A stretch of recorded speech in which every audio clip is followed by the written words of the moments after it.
நம்ம தமிழ்நாட்டிலயும் divorce rates அதிகமாயிட்டு இருக்குது. So, இந்த சமயத்தில நான் ஒரு நோட்டீஸ் பண்ண ஒரு சின்ன விஷயம். இது கொஞ்சம் சென்சிட்டிவான விஷயம். இருந்தாலும் நான் பேச விரும்புறேன். என்னன்னா, அது சில்ட்ரன் ஆனதுக்கப்புறம் இந்த மேரிடான பீப்பிள் என்ன பண்றாங்கன்னா, அது என் வாழ்க்கை ஃபுல்லா இந்த குழந்தைக்காக தான் வாழ்றேன் அப்படின்னு சொல்லிட்டு, ஃபுல் அட்டென்ஷன் வந்து குழந்தைக்கு மேல செலுத்துறாங்க. அப்ப வந்து அவங்கள பத்தி கேர் பண்ணிக்க மாட்டேங்கிறாங்க. இன்னொன்னு அந்த லைஃப் பார்ட்னர பத்தி கேர் பண்ணிக்க மாட்டேங்கிறாங்க. ஸோ, இது வந்து நார்மலா அந்த குழந்தை மேல அன்பு காட்டுறது, அவங்களுக்காக எல்லாம் செய்றது, அது எல்லாமே ஓகே. அத நான் எதுவுமே சொல்லல. ஆனா, ஃபார் எக்ஸாம்பிள் இவங்களோட ரிலேஷன்ஷிப்ல ஒரு எமோஷனல் இம்பேலன்ஸ் இருக்கும். ஃபார் எக்ஸாம்பிள் இந்த லைஃப் பார்ட்னர் கிட்ட இருந்து கிடைக்க வேண்டிய அட்டென்ஷன் கிடைக்காம இருக்கலாம்.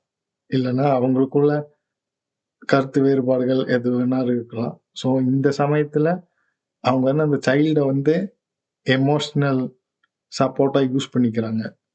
அது அந்த சைல்டு கிட்ட இருந்து பாசத்த எடுத்துக்கலாம் அப்படிங்கிறது, இது வந்து ரொம்ப தவறான விஷயம். அது அந்த சைல்டு மேலயும் பிரஷர போடுறாங்க.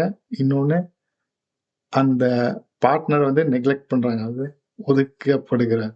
ஸோ இப்படி ஆகும்போது என்ன ஆகும்னா, இந்த மேரேஜஸ் வந்து இம்பேலன்ஸ் ஆகும். இம்பேலன்ஸ் ஆகும்போது அந்த யாரு வந்து தனியா இருக்காங்களோ, அவங்க வந்து ஓரளவுக்கு டாலரன்ஸ் லெவல் இருக்கிற பெர்சன்னா, ஓகே இப்படிதான் அப்படின்னு சொல்லிட்டு அப்படியே வாழ்க்கைய ஓட்ட பார்ப்பாங்க. அது ஐ மீன் பழைய காலத்து பீப்பிள்லாம் அப்படி அப்படி ஓட்டியிருக்காங்க. அது என்னதான் இருந்தாலும் பரவால்ல அப்படின்ட்டு அப்படியே ஓட்டுவாங்க. சில பேர் சொசைட்டிக்காகவும் அப்படியே அப்படியே அந்த மேரேஜ் அப்படியே இருக்க மாரி காமிச்சுக்கிட்டு, அப்படியே வாழ்க்கைய ஓட்டி முடிச்சுருவாங்க. பட் ஆனா, ஓரளவுக்கு ரெபெலியனா இருக்கவங்க வந்து, எனக்கு கிடைக்கல அப்படிங்கிறபோது, அந்த இடத்துல அந்த மேரேஜ் வந்து அந்த இங்க கிடைக்காதது வந்து வெளிய தேடுவாங்க. ஸோ, அப்ப வந்து அந்த மேரேஜ் வந்து ஃபெயில் ஆகுற வாய்ப்பு இருக்குது. ஸோ, இது வந்து ரொம்பவே திங்க் பண்ண வேண்டிய விஷயம். அது என்னன்னா